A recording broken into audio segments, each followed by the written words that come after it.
Good morning, ladies and gentlemen. I am Madhuri, moderator for the conference call. Welcome to Subex Limited Q4 FY26 earnings conference call. As a reminder, all participants will be in the listen-only mode, and there will be an opportunity for you to ask questions after the presentation concludes. Should you need assistance during the conference call, please signal an operator by pressing star and then 0 on your touch-tone telephone. Please note that this conference is recorded. I would now like to hand over the floor to Mr. Pratik from Investor Agency EY. Thank you, and over to you, sir. Thank you, Madhuri. Good morning to everyone who have joined the earnings call for the quarter ended March 31st, 2026. I would like to introduce the members of the management who are present for the call. Ms. Nisha Dutt, Managing Director and CEO, Mr. Sumit Kumar, CFO, Mr. Harsha Angeri, Head Corporate Strategy and AI, and Mr. Ramu Akili, Company Secretary and Compliance Officer. I would like to start the conference call by going through the safe harbor clause. Such statements in this presentation concerning our future growth prospects are forward-looking statements which involve several risks and uncertainties that could cause actual results to differ materially from those in such forward-looking statements. These risks and uncertainties relating to these statements include, but are not limited to, fluctuations in earnings, our ability to successfully integrate acquisition, competition in our areas of business, client concentration, liability for damages in our contracts, withdrawal of tax incentives, political instability, unauthorized use of intellectual property, and general economic conditions affecting our industry. With this, I now hand over the call to Nisha Dutt to take it forward. Over to you, Nisha. Thank you, Pratik. Good morning, everyone, and thank you for joining us today. I'd like to begin with a brief reflection on my tenure here, particularly as this moment marks not just the close of the quarter, but also end of the financial year. I've been here for 3 years, and when I came in with a clear mandate. It was to transform Subex and return it to a growth path. In this time, we have strengthened the fundamentals, we have exited non-core businesses, we have freed up capital, we have rebuilt the foundation that this company needed. Many of you have tracked this journey closely, and I believe the first phase of that transformation has been delivered. And this is not just a claim, I think it's a fact that's visible in the numbers and in the business that we are running today. If I were to look at this year, I would think that this was a year of transition for us. We had leadership changes, board evolution, and a very challenging macroeconomic environment. But these are not small changes, so I won't minimize any of that. But I also don't want it to let it define the narrative, because the narrative of FY26 is something very different. We didn't just hold steady through the change. We actually moved forward through it. Our order intake grew 24%. We released new products. We went to the market more aggressively. We won more deals. We included more AI deals than any other prior year. We also took on more AI models into production this year than ever before. On the board, I'm pleased to share that we have also added another independent director, further deepening the experience and perspective around the table. So this is not the signs of a distracted business. This is a business that reset and kept building. And by that measure, this is one of the strongest years in the last 3. And that was the original promise, and I think we have delivered it. I'm aware that we could have moved faster on the top line, and I own that. But I also want to be very unambiguous about the growth. I think that is going to be my singular focus in FY27.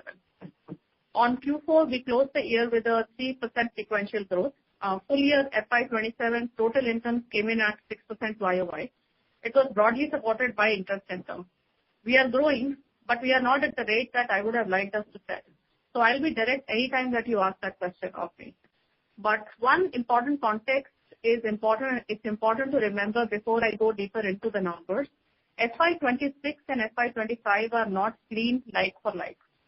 If you remember, we exited non-core businesses last year, which means that we are comparing against a different base. So if you strip that out, the underlying picture is cleaner than the headline suggests. On profitability, our EBITDA is at 14.5% and PAT at 13.6% for the quarter. Positive EBITDA in 9 out of the last 10 quarters. 3 successive quarters of positive PAT. That consistency does not happen by accident. It reflects 3 years of genuine operational discipline, and it gives us a platform to accelerate from, not just a baseline to defend. Our liquidity also strengthened by 70 crores over the year. And I want us to sit on that for a moment, because this isn't a balance sheet footnote. It changes how we operate. We can now invest with conviction, move on opportunities from a position of strength, and stop managing defensively. That is a materially different posture, and we intend to use it fully. And when I look at all of this together, the profitability consistency, the liquidity strength, the 24% order intake growth, the AI traction, the quality of wins, and then look at where our share price sits today, it's very disappointing for me, and I'm sure it is for a lot of you, that the market has not really caught up with the business. So I truly believe that the stock is materially undervalued relative to our fundamentals and our trajectory. And I think that gap will close, and we intend to close it by executing. The fundamentals are in place. The pipeline is converting. So let me walk you through what that looks like on the ground. New logo in North Africa for our enterprise asset management solution. A competitor account we won back for business assurance in Middle East. In my view, one of the clearest signals where our product credibility stands today. Customers don't come back unless the product has earned it. A new deal in North America for AI handset fraud solution on fraud app. And a T1 operator in Africa who didn't just renew their managed services engagement, they expanded it into AI use cases. That last one matters because it shows that the existing customers are deepening their relationship with us. And that's the leading indicator of where this business is headed. 3 geographies, multiple solutions, and increasingly AI at the core of it. We are also making sustained investments in Gen AI-based software development. We are embedding Gen AI across our entire SDLC. It's to lift our developer productivity, accelerate releases, and raise the quality bar on what we ship. So this is not just a one-off initiative. It's a structural investment in how we build and how fast we build. The compounding effect of it will show up in our ability to deliver to customers and to the market. And now on FY27, we are 6 weeks in. The geopolitical environment is complex, and I won't pretend that we are immune to it, but we are watching it with clear eyes. But here is what I keep coming back to. The pipeline is real. The market conversations are strongest as they have been, and for the first time in years, we have the balance sheet to fully back our ambitions. We are going into this year on the front foot, not hoping for growth, but we are organized and resourced to deliver it. So I believe that the reset is done. The foundation is built, and FY27 is where we will convert it. So next, I will quickly cover the consolidated financial results for Q4. All the numbers are in INR. The revenue for the quarter stood at 72.96 crores as against 70.79 crores for the previous quarter. EBITDA for the quarter was at 10.58 crores as against 9.1 crores for the previous quarter. Normalized PAT for the quarter is at 11.51 crores as against 7.68 crores for the previous quarter. And PAT for the quarter stood at 9.93 crores against 2.9 crores, including exceptional items in the previous quarter. And thank you for listening. I don't just wait for your questions. I welcome them. So let's get into it. Thank you, ma'am. Ladies and gentlemen, we will now begin the question and answer session. If you have a question, please press star and 1 on your telephone keypad and wait for your turn to ask the question. If you would like to withdraw your request, you may do so by pressing star and 1 again.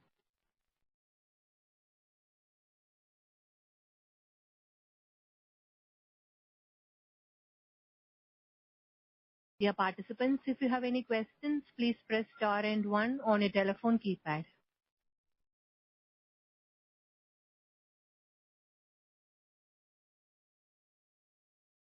So the first question comes from Mr. Ajay Doshi, an individual investor. Please go ahead.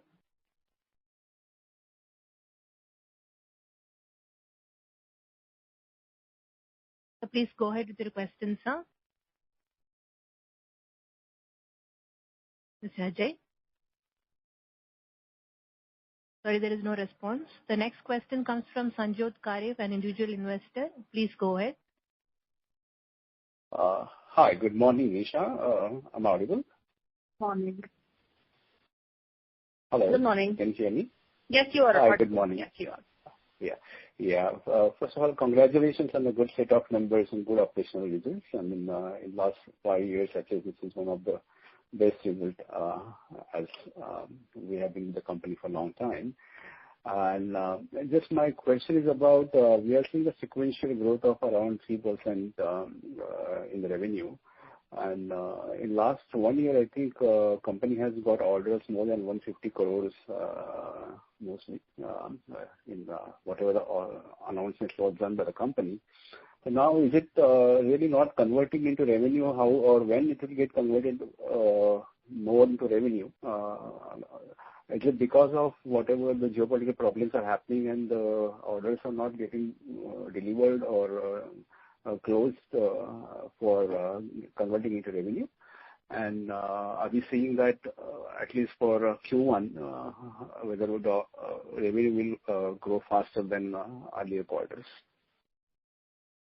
So no, thank you for that question. I think it's right that we are entering the year with a strong backlog, first of all, and we also have a strong pipeline and the order conversion that has happened. But the way our contracts work is, first of all, most of the wins that we have had last year, they are as much for this year, but they are also for the future years, right? So we do have multi-year contracts. So you have to see it in that perspective. There are two ways to look at it. It also gives us annuity revenue as we go into the future years. So one is we are entering the year with strong backlog. The other thing is that for all the contracts that we won last year, we have started executing those. So once we complete the implementation phase of our product, our subscription revenues will kick in, and that's when you will actually see a lot of uptick. But I do expect in the future quarters, as we go through this year, you will see that as we move from quarter to quarter, our conversion will look better and better, because that's how it works.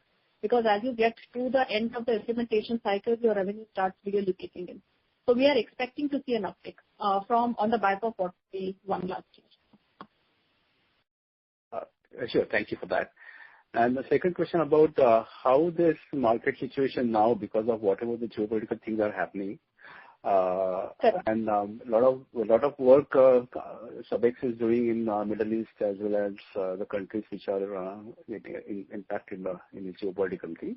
So that is one impact, and second again the AI impact which is coming up, and a lot of these companies, the Anthropic or OpenAI, are coming up with a lot of offerings which are complementing offerings given by some companies. I don't know how that is impacting our company, Subex.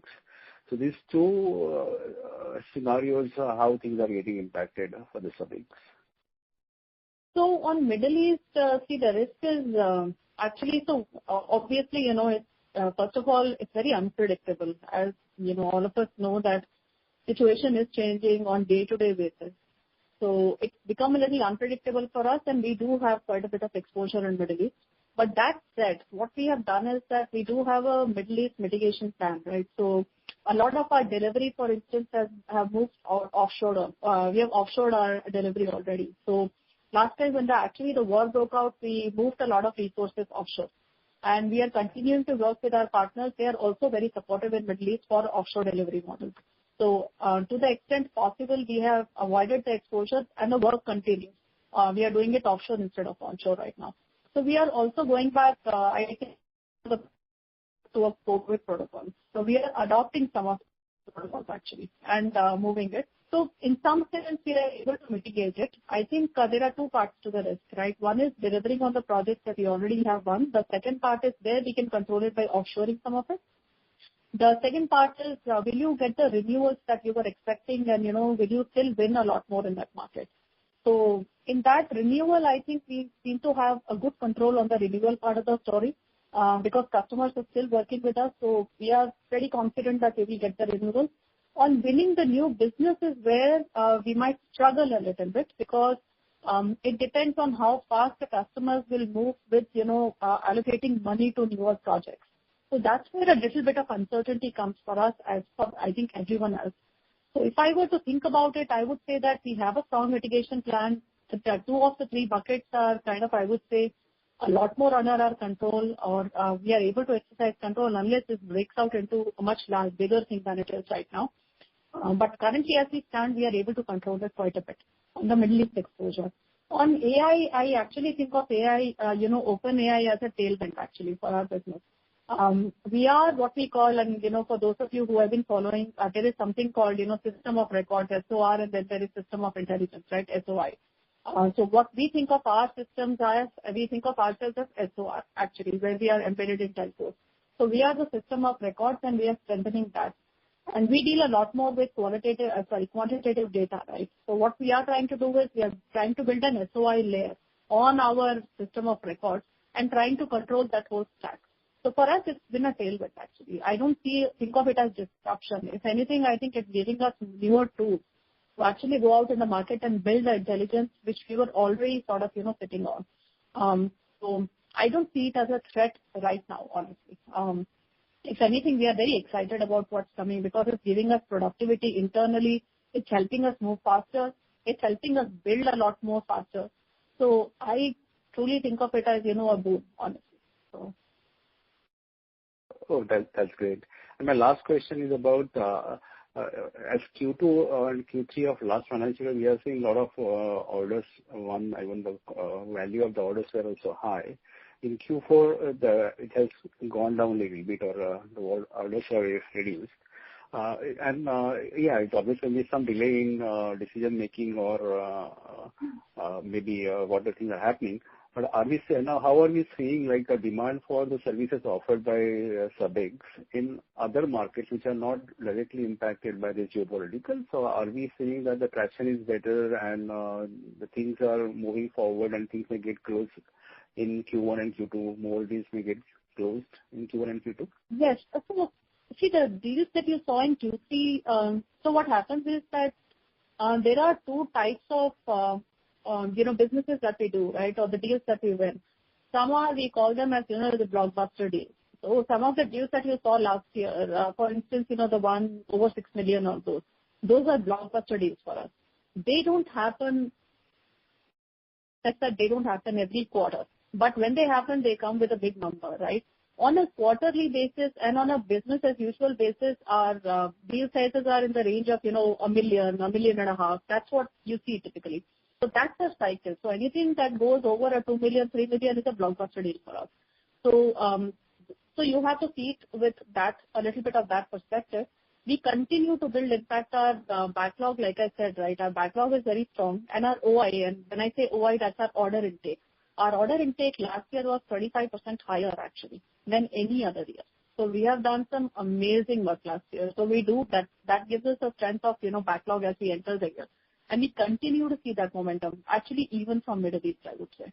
Not just from other geographies, even from Middle East. It's just that in Middle East, like you said, the deals are won, but sometimes what happens is the I is not dotted and the T's are not crossed. So at the end moment, there are some contracting delays that are happening. But otherwise, the deal win is still there actually. So I still think that we are, we have a lot of momentum in the market right now. That's great. And I'll come back in the queue. Thank you very much and all the best. Thank you. Thank you, sir. Participants are kindly requested to ask 2 questions in the initial round and may join the queue for more questions. And the next question comes from Abhishek Kale, an individual investor. Please go ahead. Hey, am I audible? Yes, you are, Abhishek. Hi. Nisha, what are our margins for the 3 service verticals? You mean the RAFM or? Oh, No, so you mean the license and the... Yeah. Yep. We have categorized our revenue by 3 segments, right? Oh, yes. Yeah. License and implementation and... Yep. What are our margins there? So typically, license is highest, as you can imagine. That's typically, like 100% margin, right, on licenses. 90%, Okay. Very high margins on license. Implementation margins vary from project to project depending on, what is the complexity of the project. But typically, I would say implementation margins are also in excess of, they can be in 40-45% range.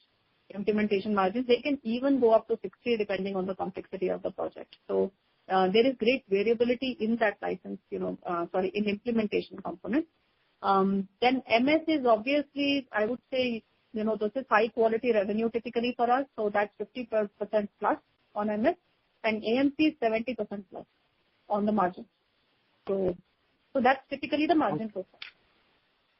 Right. But then, Nisha, I mean, if I were to compare apples to apples, from what you told as the margins, right? They are not translating into EBITDA for me. I mean, if I take the weighted average of what, how we have categorized our revenues, right? But that's gross margin, what you would classify as cost. So for us, that would be cost of goods sold, or, if you were to look at, so what I'm talking about, these margins are typically gross margin, right? EBITDA is your op margin. So it doesn't flow directly to EBITDA. There are again, expense line items below your cost line item, which is, your gross margin. And then you have some expense line items that then comes your EBITDA. So there is cost sitting below that, and that cost is typically the cost of, just to explain it for everyone's benefit, that cost is mostly like R&D cost, which is our engineering and build cost. It would be our GTM cost, all our sales, marketing cost goes there. It will be our GMA, like, general and administrative, lease expenses, all that, and after that EBITDA comes. So that's why you see that even our gross margins are pretty good actually. By the time it flows down to EBITDA, we lose through the line items, that are kind of, those are, where you build the market and take it to market. So those line items are sitting below this gross margin. So that's the cost structure. Right. So can I say these are the operational items, and is there a way we can further take steps to optimize those costs? Is there an opportunity there? Absolutely. That is where actually a lot of our operating margin EBITDA has come from optimizing those costs, because that's the only leverage I have in the P&L. So and we are hitting that cost, right? Cost efficiency. When I say AI SDLC, that I will use AI to develop my products and accelerate, that actually reduces my engineering cost, which is already line item getting reduced effectively. So that flows down to my EBITDA. So all the EBITDA improvement has happened because of this, controlling these costs. So it's a direct thing. So there is a framework for turnaround that we were following, and our framework for turnaround actually has this very strong focus on, what are R&D. So for instance, should R&D be benchmarked at 12% or 15% of my overall cost? What can I benchmark it at? So we have created our benchmarks and we strongly operate in that. So. Okay. So one more question regarding the margins. Is there a classification that you could give me for the margins for our old and new products? I mean, fraud app, for example. For example, you mean the new products like FraudZap and all that versus old products? Exactly. And our legacy products that we have already we have been working with the clients. And FraudZap is my latest products, you can imagine all the legacy products, the ones that you see in MS and AMC, are all legacy products actually. So those margins we have discussed. In newer margin, I am a little reluctant to tell you that because it's competition sensitive on this call. So I'm a little reluctant to tell you. Ballpark number, obviously much better, Abhishek, because we have built it, with a lot lower cost, right? So. Perfect. Then that makes me happy.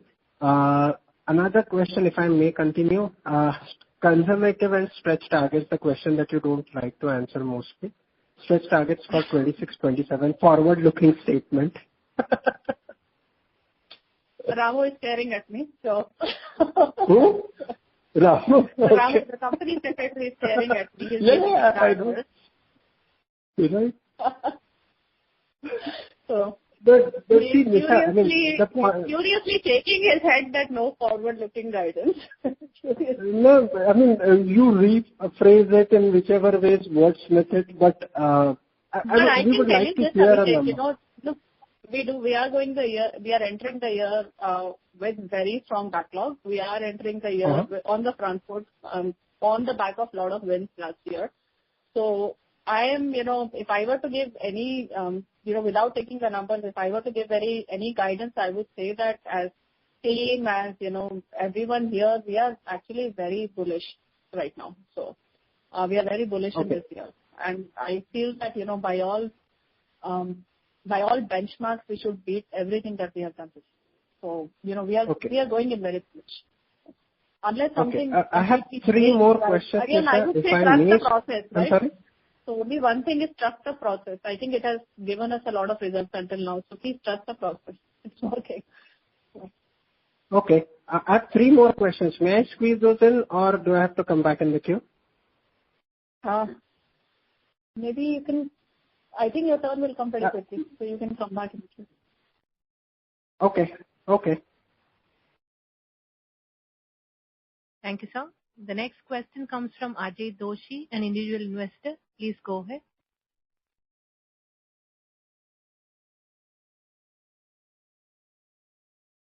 Mr. Ajay, please go ahead with your question, sir. I think he has a problem with his line.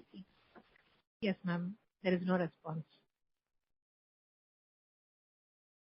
Dear participants, if you have any questions, please press star and 1 on your telephone keypad.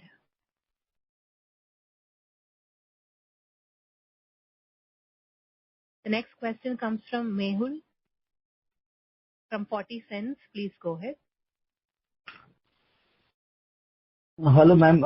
Thank you for the opportunity. I'm new tracking this company.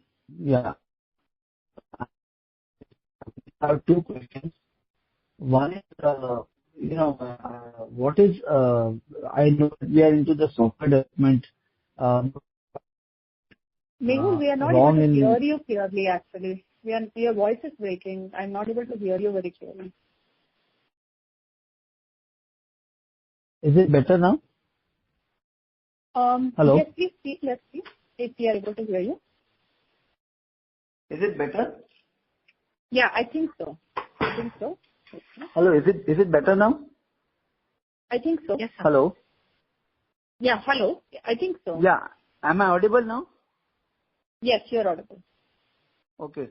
Ma'am, I just want to understand what are the products which we are operating, what are the products which we are serving our customers? I understand that we are mainly in the telecom sector, but what are the products and what kind of services? And also, what is our split between product and service revenue?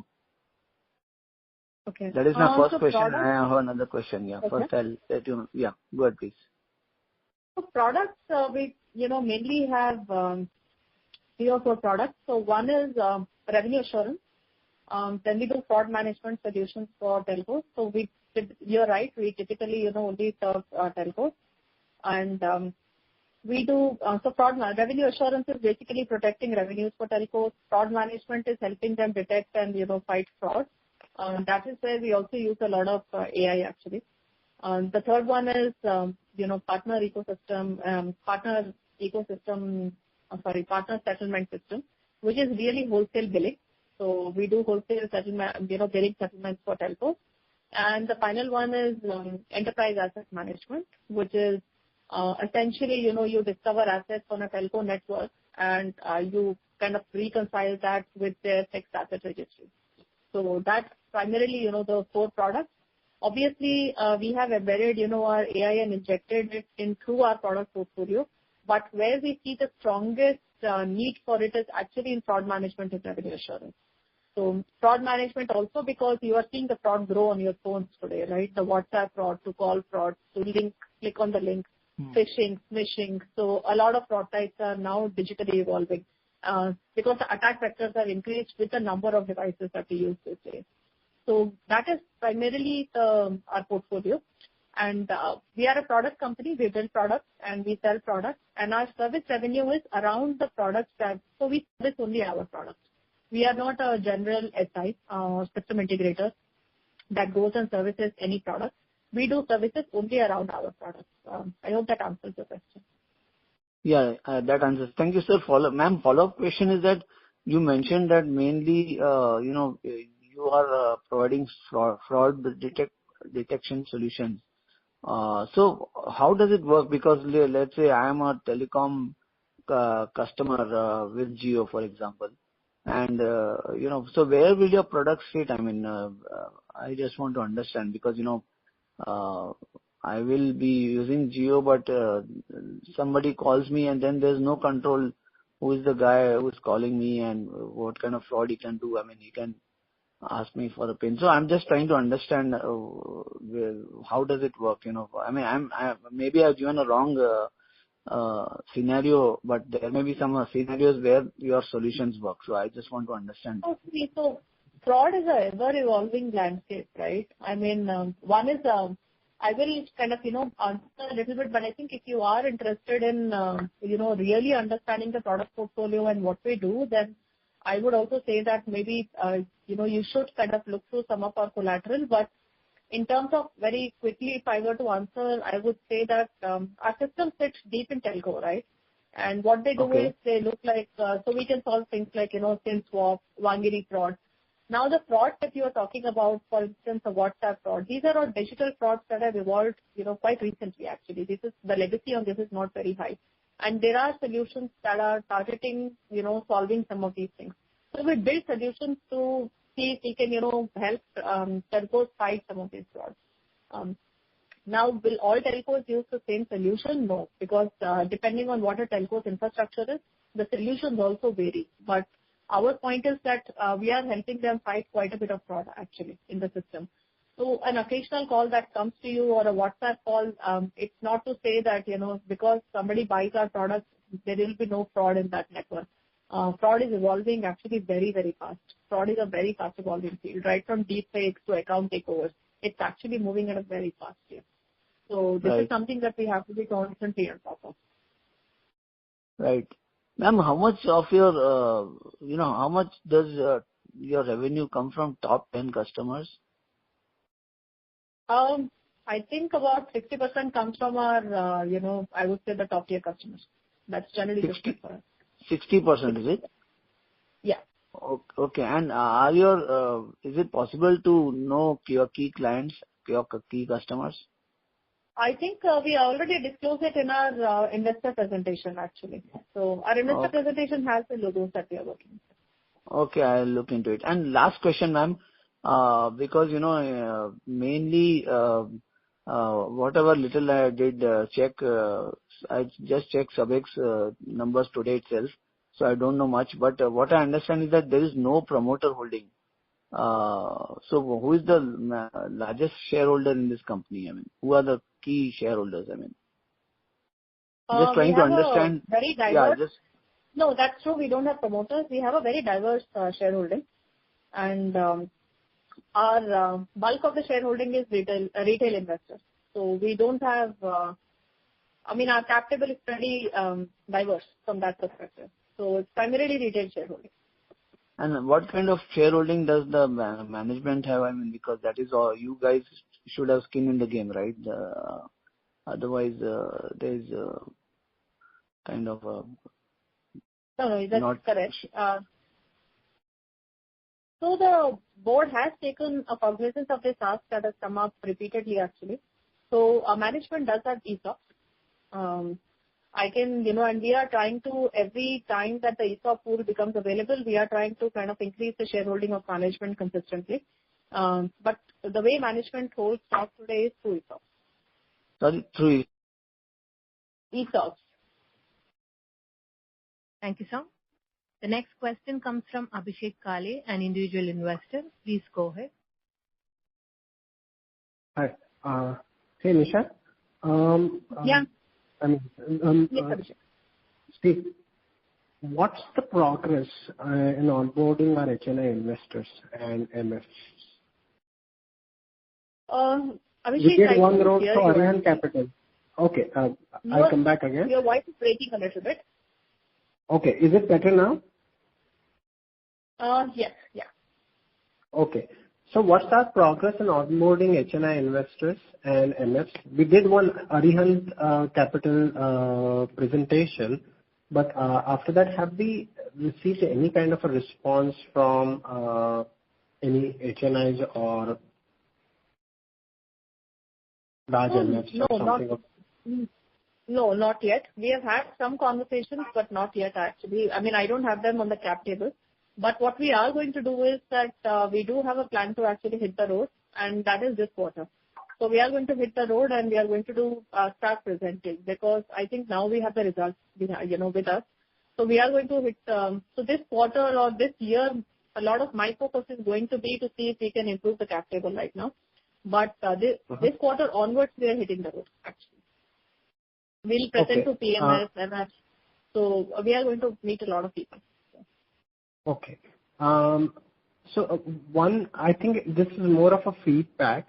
I think when we sign our deals, right, in the exchange announcements, we disclose what is the likely order size and the tenor for the order, right?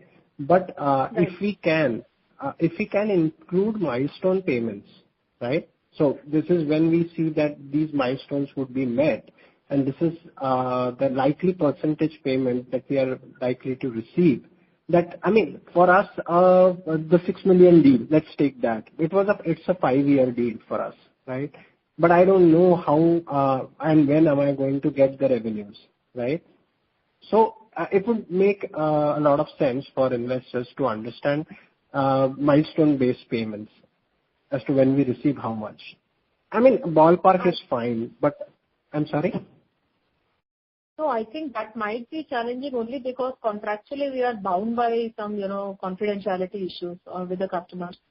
So, because every time we need to make a disclosure, we have to make sure that the customer is okay with it, and so I think contractually I'll have to check. I'm not sure if we can do that actually.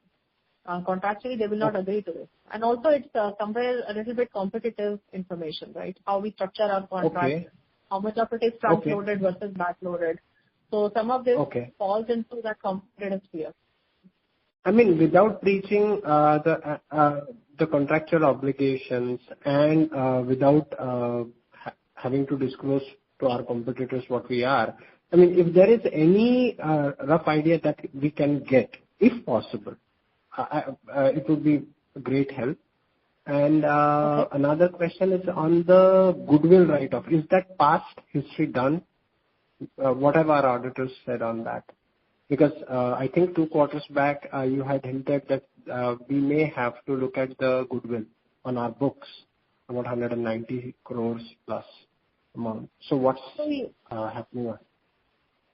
So basically it's an annual exercise. An impairment exercise is an annual exercise that we do. And Q4 being the balance sheet quarter, it has to happen.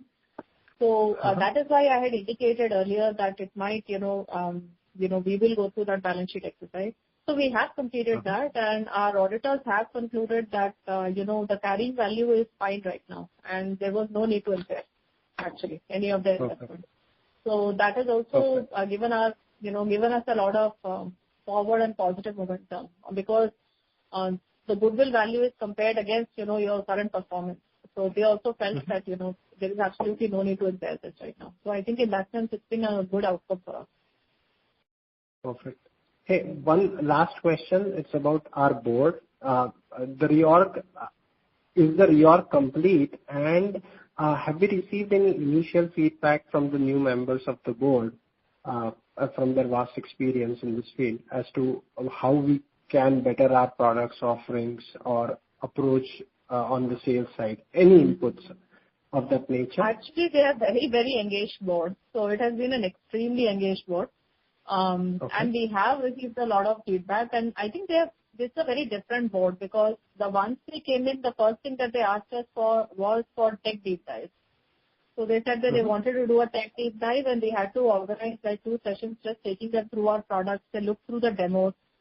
They have given us feedback not just on how we can build better, but they have also given us feedback on how do we do GTM better, how do we take our products to market better.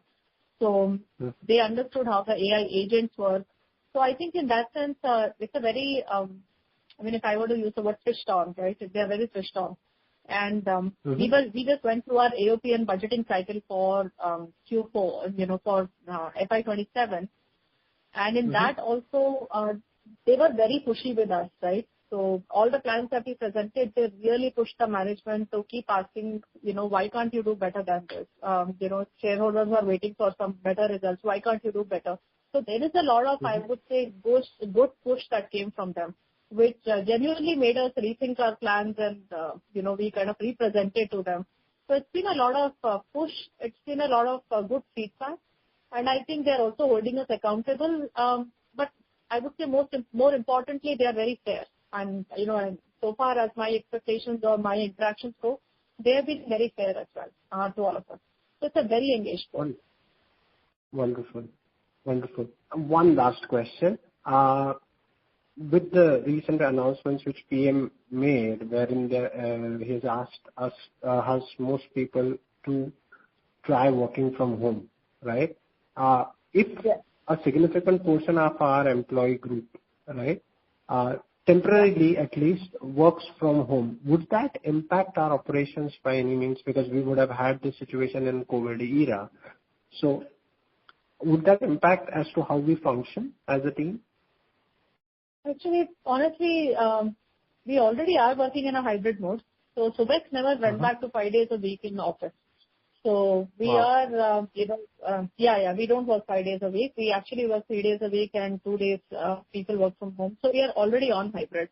And we have plenty of experience managing employees and, employees doing their work in some sort of a hybrid mode. So that does not bother us as much as it might bother people who call employees full-time, back to office. But, my personal philosophy in this has always been that you need to have a high-trust environment. If we can't trust our employees to actually do right by us, no matter where they are sitting, then I think we have something wrong and broken in our system. So for me, I like to work in a high-trust environment. And we will navigate as it comes. But honestly, I don't worry too much about it. We have a very good set working with us. Wonderful. Thanks. That is all from my side, and my best wishes for continued success. Thank you. Thank you, Abhishek. Thank you. Thank you, sir. The next question comes from Mahesh Kumar, an individual investor. Please go ahead. Yeah, good morning, Nisha. First question is, Good morning, Mahesh. This quarter we announced one deal for FraudZap. Now with this deal, how many paid customers we have for FraudZap? That is first question. And so second question, around 3 quarters back, we have made announcement of team of LLM for fraud management and fraud detection. So do you have any paid customer for this team of LLM? Sorry, I didn't get second question, Mahesh. See, a few quarters back, I think 3 or 4 quarters back, Subex has made announcement that they have launched a product which is made of team of LLM for fraud detection. Are you referring to FraudZap? Because that's the one we launched actually. FraudZap is a different one. There was one announcement also regarding team of LLM. Team of LLMs. Oh, yeah. Got it. Okay.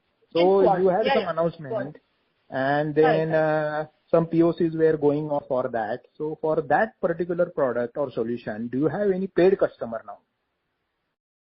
So on FraudZap, we kind of built the product, we did POC and we launched it, and we got the first paying customer all within a year. So it's early pipeline for us. So currently, if I think about it, it's one paid customer, but on the back of that customer has 3 telcos. So it's one customer to us, but at the back, the contract actually has 3 telcos participating in it. So if you think about it, the product is actually embedded in 3 cases. So that is how the, so it has last quarter also you had announcement of a paid customer for a FraudZap. And this quarter also there is an announcement. Yes, that is the 3 customers actually, because what's happening is that we are working through, how do I put it? Okay, so we are working through an intermediary who keeps onboarding, newer telcos. So we had onboarded a telco, now we have, for instance, 3 telcos. So the telcos are onboarding onto the product. So every time a new telco onboards on the product, it becomes a new customer for us. So currently from that perspective, we have 3 customers. And for team of LLM? So team of LLMs, right now actually, we are in POCs. We have actually completed the POCs. We are in conversations with at least 2 or 3 customers to make it commercial now, actually in this quarter. So we should be making it, commercial. The one challenge that we are running into slightly on team of LLMs is the hardware challenge, because it requires some GPUs. And most of the customers, as you can imagine, are a little reluctant to procure GPUs, and especially in Middle East because they don't want to make any hardware investments right now. So the product is ready, the POCs are done, they want to sign up with us, but the hardware is becoming a little bit constrained right now. So we are also finding a way around it. For instance, we have figured out a way that we could probably do an agent in a box kind of a model. So we are also trying to see if we can make agents work on CPU instead of GPUs.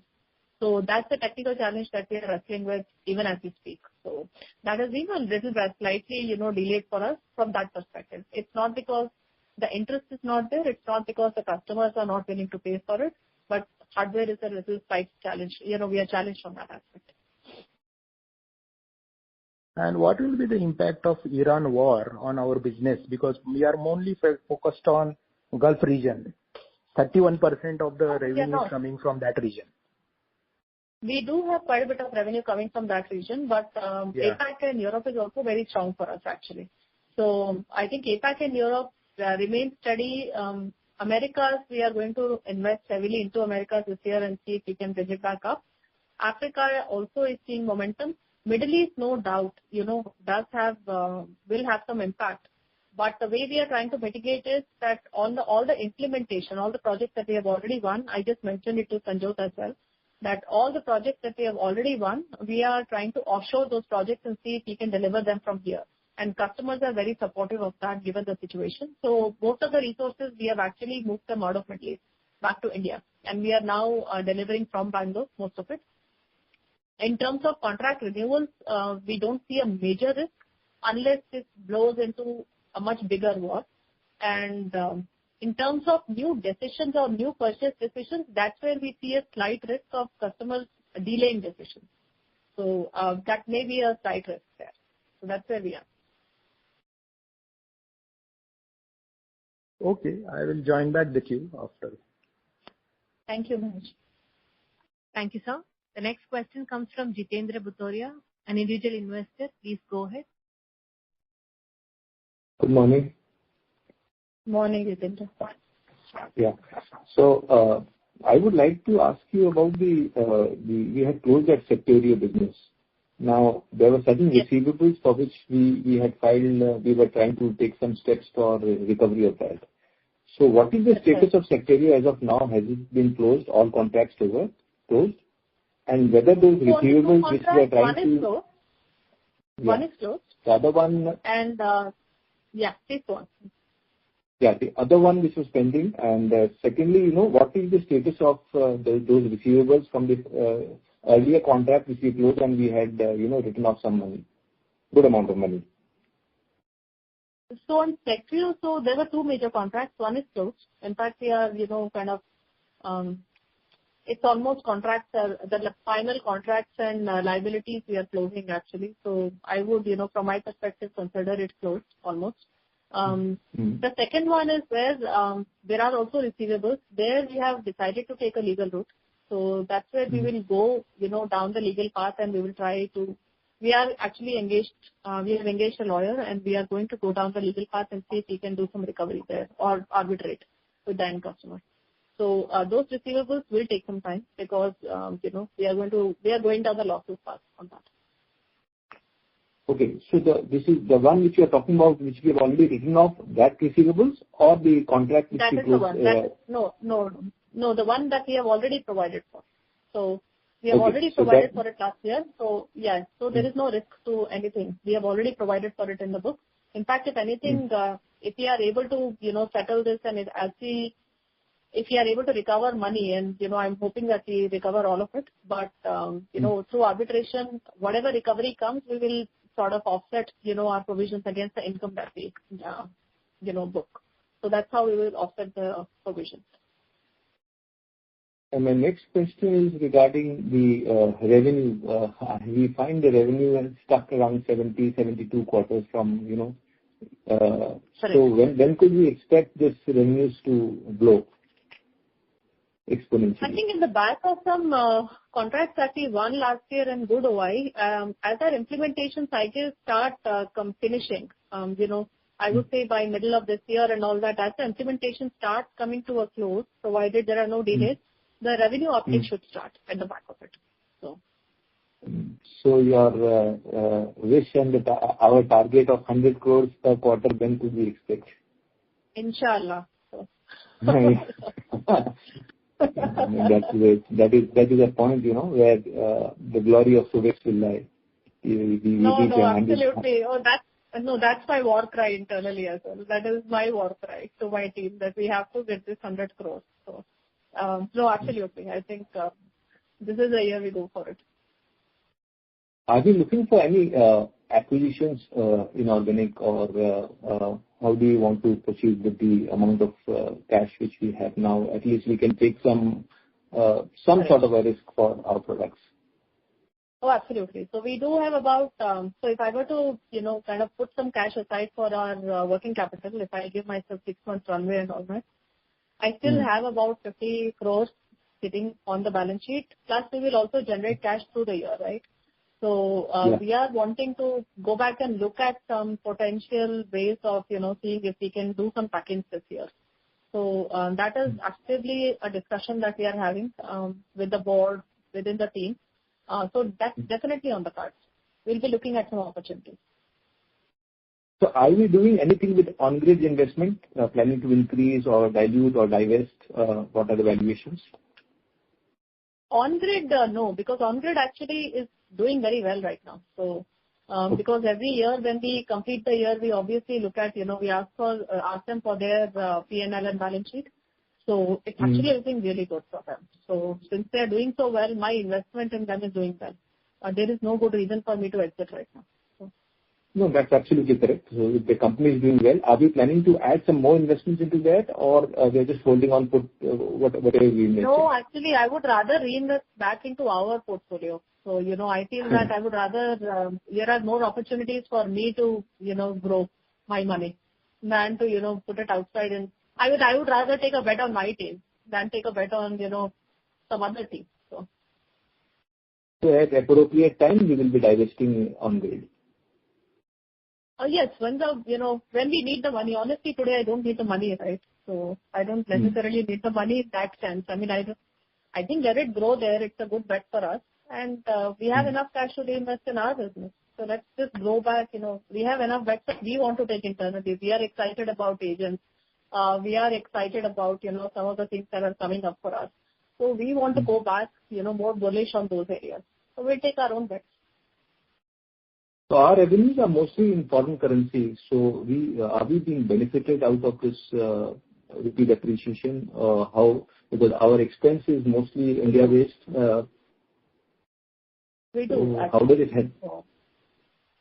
So, I mean, obviously, when we measure our performance, rupee depreciation helps us only because most of our contracts are in USD and, foreign currency. So rupee depreciation from that perspective does help us. But because some of the geographies where we work, their currencies are also in high fluctuation. So on every contract, when we are winning new contracts or when we are in negotiations with new customers, one of the key points that's coming for us is that most of the customers now want to work in their currencies, which we don't want because obviously, the exposure for us is high. If the other currency is also equally, are fluctuating, then I cannot take that currency exposure.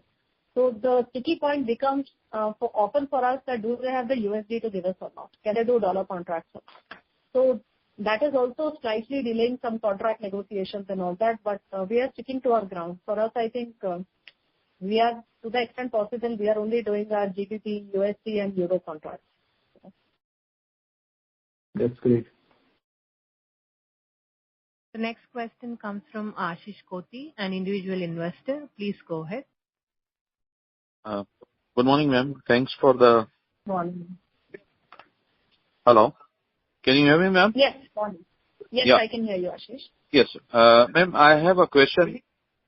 Basically with regards to our focus majorly on the fraud management in telecom. With more and more consolidation happening and with Starlink and where competition would get, more severe for smaller players, how exactly telecom would be enough for us? So see, we are actually, so obviously telco is our bread and butter. So we are deeply embedded. We have, I would say that, we have around 125, 130 customers, active customers. We have very low churn. I have 80% of all T1 customers. So there is a lot of, so that's where we have a lot of strength. But that does not prevent us from looking outside. It does not tell us that, we should not look outside. There are sectors or areas where our revenue assurance and fraud management might be horizontally scalable. And this is where we are actually looking at, seeing if we can get into this area. But on your question on Starlink, even our customers are actually signing up with like of Starlink. So telcos are also investing aggressively and getting into hybrid phase right now. So telcos are not the telcos of, old school telcos anymore. So they are also taking a lot of bets and getting out. So I think in that sense, it gives us a horizontal expansion opportunity. But more than that, we are ourselves also aggressively, looking at some very high growth areas right now, which are, I would say, high growth, high TAM. So we have identified a few areas that we are starting to take a bet on that. So we are going to, start experimenting with some of those areas, take our products, look for fitment. So you are right. I mean, telco is not the only play that we will have. So we are also hoping to cautiously expand into something else. Would you be able to throw that some light on areas which you are exploring? That is one. Second, within data centers, whether our fraud management systems has any role to play, and whether on electricity side, whether we can kind of port our fraud management system. So data centers are definitely a good play. That's because data centers not just need fraud management. Actually, I would think revenue assurance is a bigger play in data centers, honestly. So I think in that sense, data centers are something that we are starting to look at carefully because it's also a very high growth industry right now, right? It's one of the highest growing. It's almost, data center is a new infrastructure, right? It's like when telcos, Subex grew last time, it grew on the back of telcos expanding massively, and we now see the same movement happening around data centers. So it's building a new infrastructure altogether. And I think in that sense, it becomes a very strong, consideration for us. In terms of electricity and all that, personally, we are a little bit reluctant to go into utilities, pure utilities kind of space, because receivables and, the decision cycles are very long, they are very slow, and receivables and other things become very problematic with utilities. So those are not areas, my product can possibly work in those areas, but utilities are something that we actively stay away from, water, electricity, etc. So.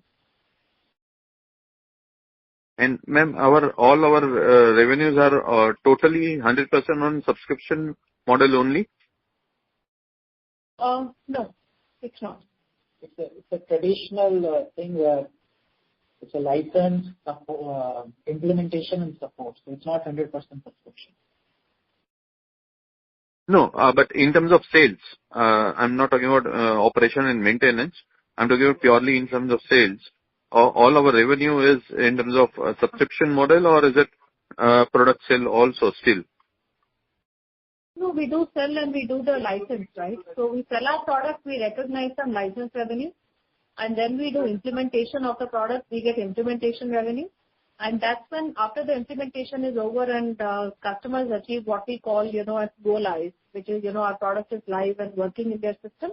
That's when it moves into what we call support contracts. Either, that's the subscription part of it. So it moves into support, which is, it can be an AMC, it can be an additional managed service. So support contracts kick in after that. So that's the subscription piece of it. So there are three distinct pieces to how the revenue moves for a customer. I thank you for that. But then, if revenue mix can be broken down into this different heads, then it gives. It already is. It is in investor deck. That is how it's broken up. And I was telling Abhishek also earlier on the call.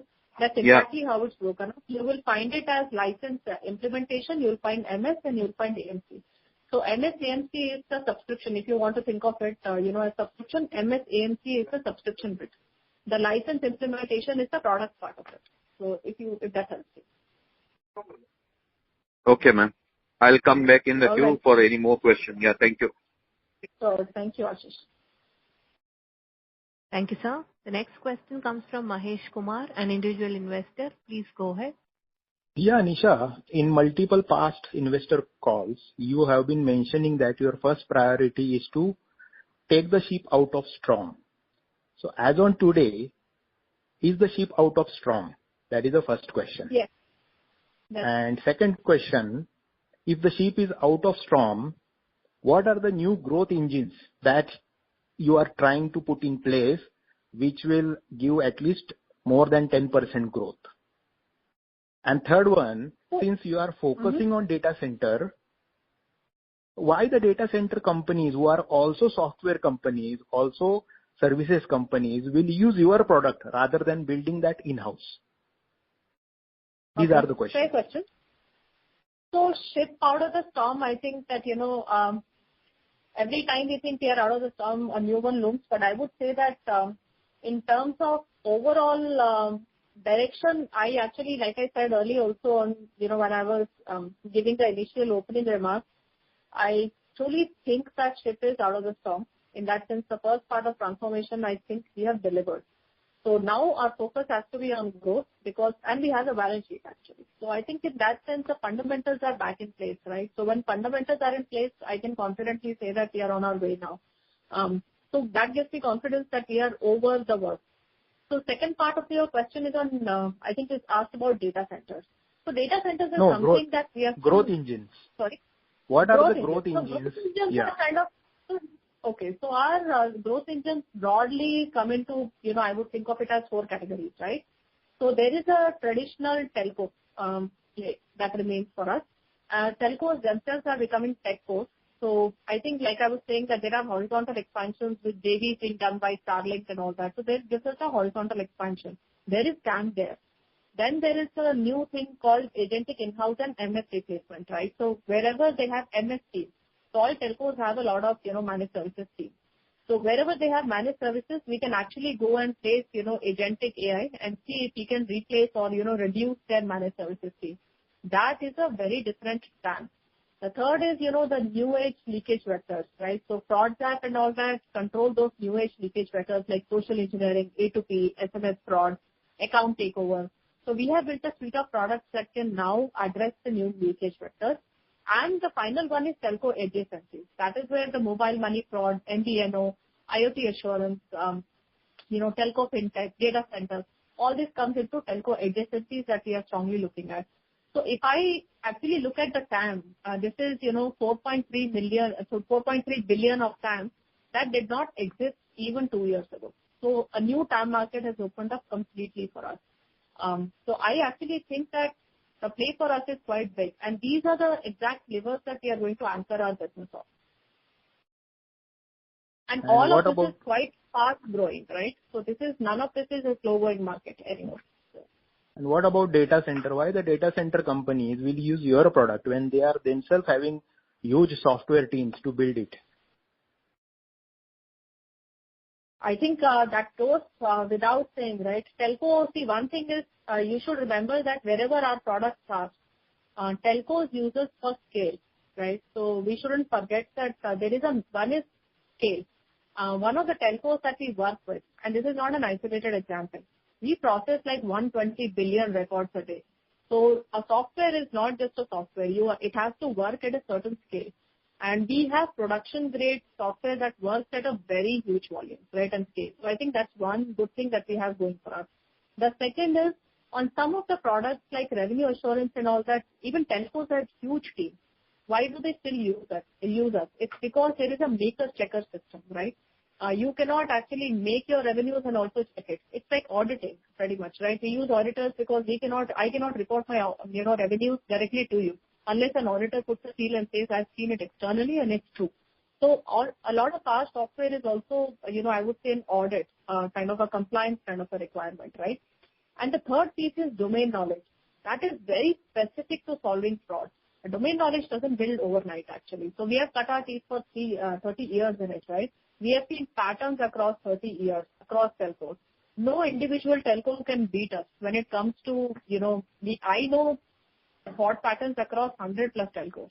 Can any one telco team come and beat that, they cannot. And that's exactly the reason why people continue to buy it. And I think these are the kind of skill sets. No, I'm coming to the data center question as well. Because that is the kind of skill set that has stood the test of time in telcos. And we believe a lot of it is actually horizontally scalable because it's the same stuff when you actually go into data centers. They still need revenue assurance. That's a maker, checker, auditor kind of thing, right? So they will still continue to buy from outside. We have to see if we are the people who actually go and win this game. So, I mean, that's at least our thought process. And it's not about code writing, right? If you could just win this by having a team of developers, then I think everyone could just enforce all this. But that's not what it is. Patterns evolve over a time. You need someone who's watching it across telcos, across data centers, and can bring those patterns into the product and embed it and put it in your system. So that's where we think our play will be. Like again, I said that we have not honestly gone into the market on data centers yet. This is one of the adjacencies that we are considering strongly. For instance, because we can solve fraud problems, people are starting to use us for mobile money now. Why? Because I can solve fraud actually, essentially. And mobile money sees a lot of fraud. So we are already seeing that our products are horizontally scalable. So that's the bet actually. Data centers, again, I don't want to give anybody an impression here that we are working with data centers and all that. We are starting to consider it because that's definitely a very strong growing sector and, it's building, I would say, the next layer of infrastructure in the world. So it's very natural for us also to see if, there is a play for us. And that's something we are strongly considering right now. So. But do you still want to go back into IoT assurance again? Because we have exited that business recently. We actually never did IoT assurance. Sectrio was industrial, security. It was never actually an IoT assurance business in the first place. So I think, there seems to be some confusion. And IoT assurance is actually a set of controls which are RA controls. Those are revenue assurance controls for existing telcos. So we already do that. And we are wanting to, expand that business within our existing telcos. So IoT assurance is one of the assurance businesses for our existing RA portfolio, actually. It's not a different product line. Yeah, I have a last question. See, Subex is very proud of its domain knowledge, then data it is having, the patterns it has learned over 30 years time. So if that is the case, I have a fundamental question. Why we are not building a Mythos type of model ourselves?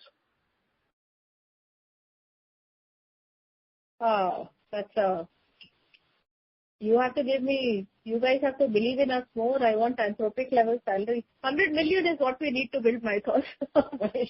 So that's what that cost is in the US. India cost will be much lesser than that. See, take Mahindra MD told, I will build that chat GPT type of thing in $1 million. See, there is okay. So Mahesh, I wish we could actually, because that's what excites us also. So this is Harsha here. But what we are doing with our domain knowledge, I won't take the Mythos example, but I will take the Claude skills and plugins. I'm sure you are familiar with that. So in our context, our agents are equipped with, proprietary skills, which is our domain knowledge. You can kind of think about it like that. So only we can provide that skills. There was an earlier question also about LLMs. So LLMs, the Claude or OpenAI can build, but the proprietary skill we bring. And that is why our agent can, investigate fraud much better than any human or any other agent, because we have all these patterns which we bring or render in the form of a skill. See, that is what we are using AI to build services or solutions. That approach. But when we say build the model, we think of an agent as a product because it's positioned as an independent product stack for which we sell and we kind of get again license revenues like was already discussed. See, because what is happening, nobody thinks Subex is an AI first company. This is the impression in the market today. See, there is so gung-ho about AI across the world. But nobody is considering Subex as an AI first company. So I want to bring that impression by such development that it is an AI company. And it's a fair point. And I think if I will take this as a feedback. I think we have a lot more work to do on messaging then, and we will make sure that we do a lot more work on it. So it's a fair point. I kind of take your feedback on that. But that's not to say we are not doing the work, Mahesh, So sometimes, the messaging has to be there are separated categories like the basic technology development. Now, if you see these Anthropic and all those, they are building the technology. Building the model is the technology. What Indian companies are doing, using that model, we are building the services and solution. So if Ruchir Sharma, who is an investor, he told India has lost the AI bus. If you see his interview, every year he gives this, what are the trends we are likely to see in 2026. He told AI bus India has missed because Indians are not innovators. They are good at followers. But I think I kind of have a slight disagreement with that position because it's like saying that deep research is the only research worth doing. A lot of India's growth has also happened on the back of applied research, right? You don't need to be a deep researcher. The deep research requires deep pockets and deep money, which I don't think Indian markets have today. Maybe that kind of, muscle. The muscle is still sitting in Silicon Valley. So they are doing deep research. They are coming up with fundamental models. But that does not stop us from actually taking what they have built and applying it to our domain. So I would say that we are the applied research companies, right? And there is nothing wrong with it. There is actually, it's hard work. It's difficult work to do even applied research. And I feel that if India and if companies like Subex can actually do that well, then we would have also, won a major battle, actually. So I almost think of it like that our AI can work at massive scale. So why should we kind of think that we have lost the race? I actually think the race is just beginning now. And, See, now what happens? You were were saying at the forefront of it will get to win it. So I have a slightly different perspective from Ruchir on this. No, see what happened. You were saying the hardware GPU is an issue for team of LLM. Okay. So the out-of-box thinking would have been, why can't we use neuromorphic to implement all this team of LLM? So your cost will come down drastically and you will have a patented solution. Why can't we use what, sorry? Neuromorphic processor. Neuromorphic processor. So, see, we are actually looking at, in fact, boxing it into pretty much a laptop size right now, our agent. So that, we can just take our laptop, walk into a customer site, plug in and start playing from there. So we are also, so it's not that we are not thinking through that process. When we hit that roadblock of GPUs, we are not going to not push our agents in the market because some people don't have the wherewithal to buy GPUs, right? So I'm going to come up, around GPU will be challenged by the neuromorphic because neuromorphic is basically AI at edge. See, it is we are actually working with GPUs. I will look into what you're saying definitely, but my point is that, it's a neural structure, right? So my point is that we are not sitting with the challenges. We are actually, breaking through it and seeing that can we make our agents work on CPU? Can we do it literally on a laptop? So AI agent with laptop is a traditional method of solving the problem. If you want an innovative solution, you should look for new computing architecture like neuromorphic.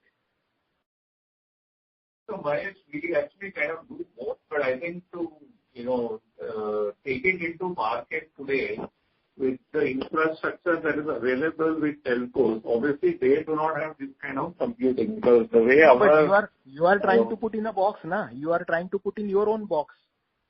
No, but the reality of today is that our agent requires a certain IQ level, and at that IQ level, no agent works on a CPU. So the fact that we are cracking it to make it work on a CPU, which will kind of unblock this GPU hardware challenge itself, I think will be a big win for us, especially if you want to realize revenue in the near term, because CPU is something our customers have access, have procurement processes, and so we can start actually rolling out a lot more agents. So while we look for, different architectures, which we do, but I think the reason why we are going on CPU is primarily because it is something available and can be commercialized. Neuromorphic is also available. There are companies who provide this hardware. Okay. I will actually ask my team to kind of look at it. Okay. Thank you. Thanks, Mahesh. Thank you, sir. That would be the last question for the day. Now I hand over the floor to Ms. Nisha Dutt for closing comments. Thank you for all the questions. I mean, again, I think we have had a good year. Like I said earlier, we are looking to do better this year. At least the team is very bullish on the year that's coming ahead. So thank you for staying with us. I'm hoping that you stick for the journey. I always think that, the best days are still ahead of us. So thank you for your patience and your confidence. And I look forward to speaking to you again during AGM and then after that, in the investor call. So thank you, and we'll be in touch. Thank you. Thank you, ma'am. Ladies and gentlemen, this concludes your conference for today.